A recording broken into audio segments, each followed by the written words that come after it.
50% of the reason why your ads are not converting is because you don't have the right foundation set up on the back end, right? This is what I mean by that. You don't have the right organic content. You don't have the right offers. You don't have the right follow-up sequences.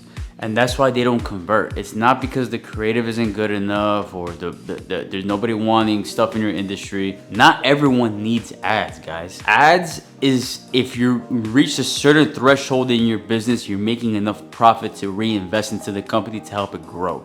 But if you're trying to get clients and to maintain, you need the right organic content strategy. You need to do manual outreach. So a lot of people think like, yeah, I'm just gonna run ads and I'm just gonna get clients like that. And it could work, but it's a very dangerous way to play with your money. You need to be able to reinvest that into actually building a good foundation. Are ads overrated? I would say depends, right? Depends. Let me just break down exactly how I would get more clients without running paid ads, especially like if you're limited on the budget, okay? So I would not recommend to go into paid ads. It can eat up your money like this. And trust me, I've been down that route before years ago. It's not fun. Number one, what you want to do is you want to be able to reach out to family / friends about your service. Even give them a little discount. That means you just starting off. But the point is, you're trying to build traction for your business as much as possible, because when you run ads, you want to have the foundation already set up. You have the testimonials, you have the case studies, you have the content already built. Because every time you run ads, your page visits go up.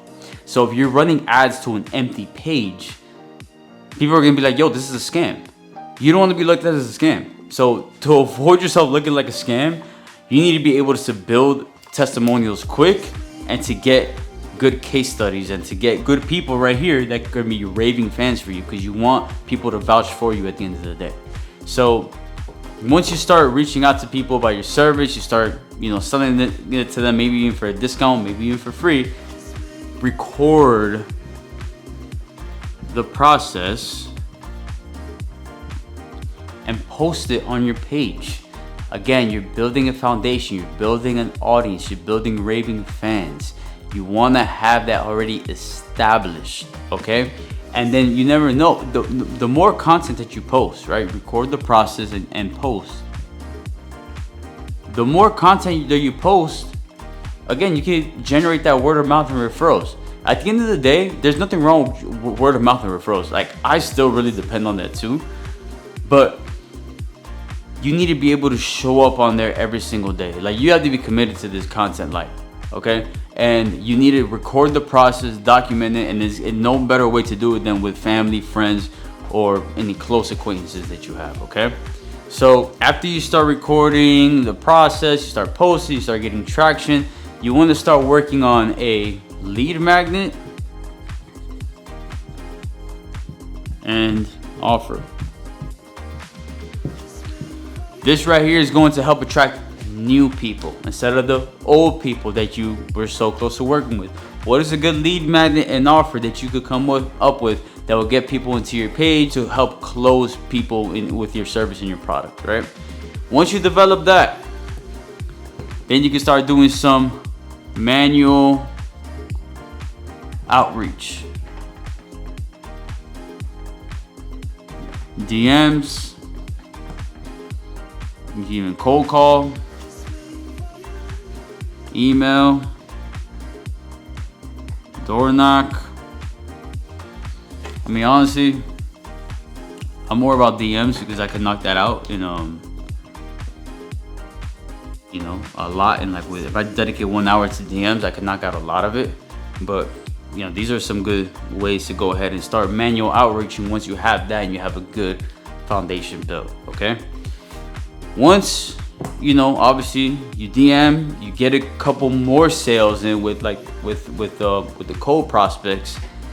Then once you start racking up the money, then that's when you could probably start going into creating more of like a brand, enhancing the brand vision, right? You can start focusing more on like the brand of the company.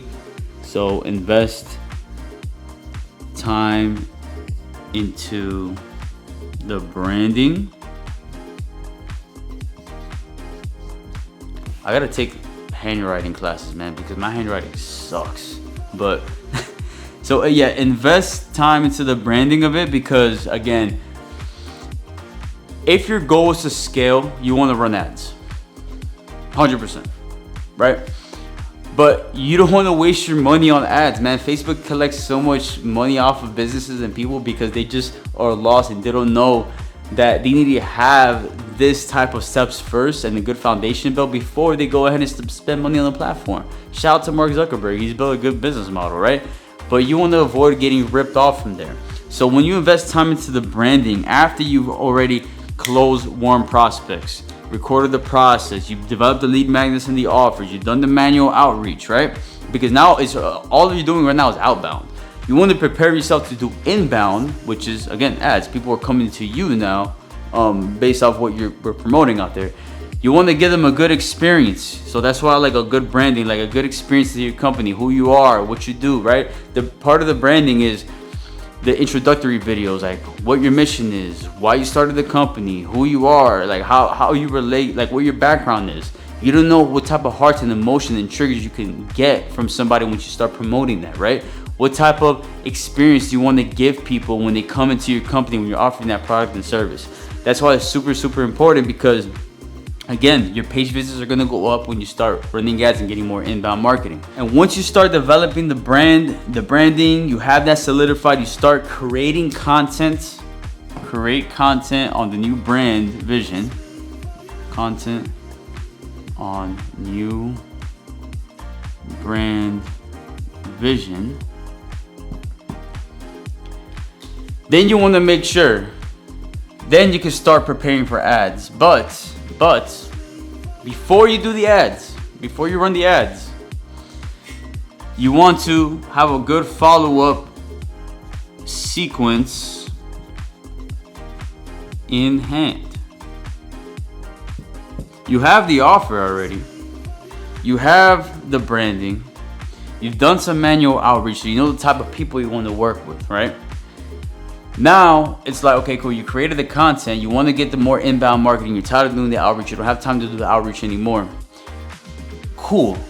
We can start preparing for this, but you want to make sure that whatever lead that comes in from those ads, that you have touch points with them. And the touch points can be the organic content, multiple ad creatives, SMS campaigns, email campaigns. Because when the lead comes in, here's the truth. They're most likely not going to buy immediately. And that's where a lot of businesses get messed up on, like, oh, like the leads came in and nothing happened. Bro, you only had one touch point with them, 2 touch points with them. You need to touch points with them multiple times. And that's why I can't stress enough how, like, and I wish you guys could see this, and good thing I have good audio here because my handwriting again is horrible. The follow-up sequence is super, super important, because that's going to help convert in the long run. All right? The reality is, guys, that you're probably not going to close them the first time. You're going to need to send them multiple times, right?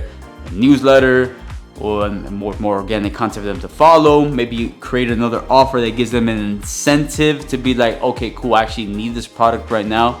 I talked about offers a lot in my other video in regards to what helped like this fence installation company really gravitate people. When we implemented their follow-up process, we reminded them again of what the offer was. You know, and they're like, okay, cool, you know what, let me take advantage of that.